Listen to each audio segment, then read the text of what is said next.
What's good, YouTube, and welcome to the house. I am completely conflicted on Null, None, and Blooming Dogwood. This is the new Ghost Girl, as it were, and I thought it would be going for the banish pile or hunting down other things dropping out of the hand, as those were the last two domains that Ghost Girls hadn't really touched. We have the deck, the field, the extra deck, the graveyard, but instead we return to what Ghost Ogre originally did, and we're looking at effects on the field. And this is a huge conversation piece, as many elements will make this a competitive card that sees play in the competitive scene.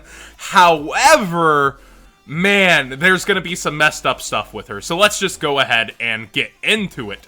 Null, None, and Blooming Dogwood is a water zombie tuner effect, level 3, 0/1800, just like the other Ghost Girls. Now we're only missing wind in terms of the elements. We have dark, light, earth, fire, and now water. So, you can only use the effect of this card's name once per turn, and to do it multiple times would be kind of weird. I don't think you could really stack them. Quick effect, you can discard this card, apply the effect for the rest of the turn. Each time your opponent special summons an effect monster or monsters during the main phase or battle phase, you gain life points equal to the current attack of that monster or monsters. If you do not gain life points specifically with this effect, half your life points during the end phase. So, I'm gonna say a really famous phrase here. You're gonna hear it at every single tournament you're going to attend this year, and it's where this card gets really messy in terms of sportsmanship or even how powerful it can be. That's time in the round! End your current phase! End your current phase! So, the end phase is never going to happen whenever that call is made, and you can just instantly drop this out of your hand and look at your opponent. Like, if your opponent's trying to summon Cowboy, no longer can they actually do that for game.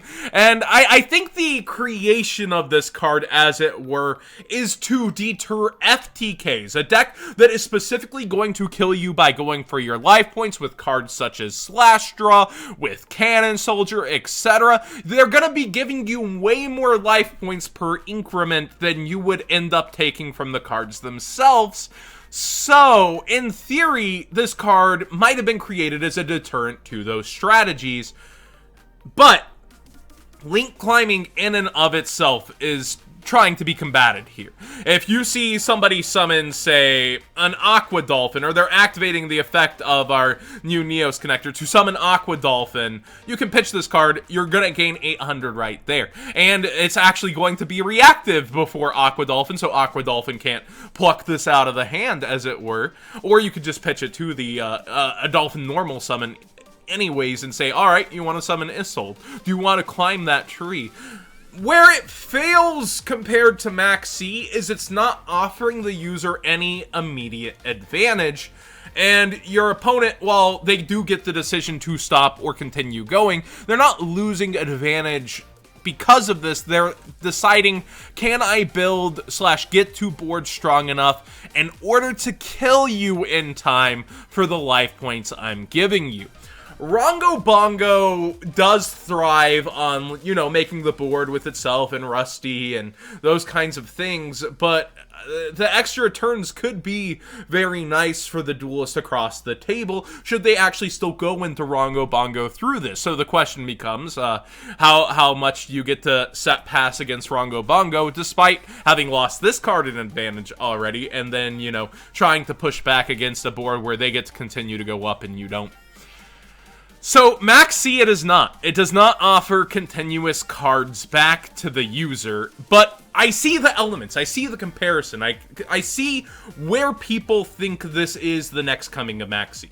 It is punishing the continuation of play similar to Maxx C. However, without advantage and with only life points, it creates a very interesting dynamic, at least in the TCG, with the life point rulings. I really just didn't expect them to go back to the field or actually create a Maxx C-esque card with this None. Poor Doggo. At least the Doggo's happy with it. But seriously, I didn't see this kind of effect coming.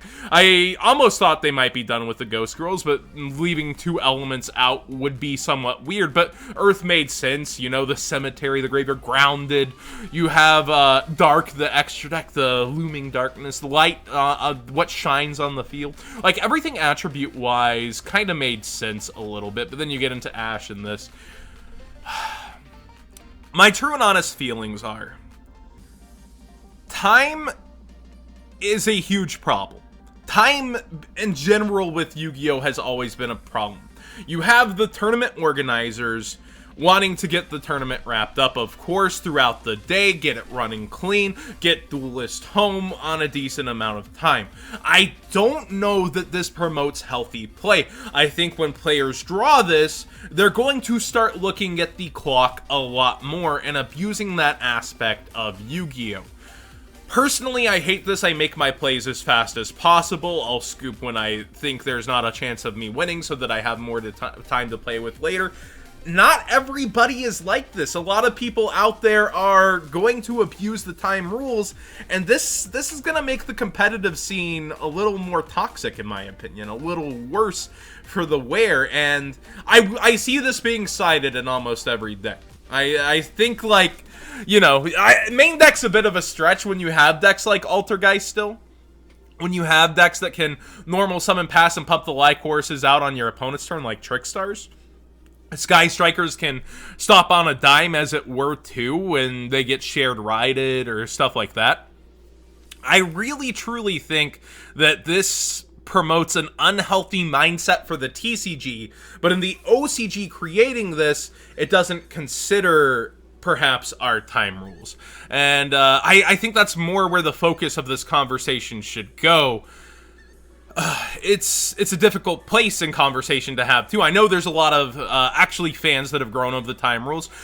Epic hosted a 9-round regional, and we got out by 7:25 in time for the Cowboys game, you know, to be starting and get to actually watch more than half of it, where old regionals used to end by 10, you know, even some places midnight. So, Konami stuck between a rock and a hard place on this, but I really just think in the current phase is going to become so unhealthy with this card. Like, you're going to just look at the clock.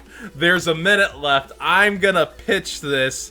Oh, you pitch this? Let me think. I gotta think real hard. Oh, I'm gonna pass to you in the current phase. Oh, there goes half my life points. Or, you know, in the current phase, oh, I can insta-pitch this out of my hand. I have no repercussion. I don't like this. I really don't like how it's been created. But what do you guys think in the comment section down below? Personally, it's a lot of thought from me, and I do want to hear what you have to say. But I just don't think it's Maxx C-esque in terms of there's no advantage, so I'm gonna build my board workshop, get my negates, etc. If you can't bust through this, I'm gonna just push it in, you know, a couple extra turns, and like, yeah, that gives you outs, but if I have things like Trigate that can negate once per turn, that extra advantage isn't gonna matter, and you're still gonna lose this card initially, so you're only gonna have 5 cards to fight with.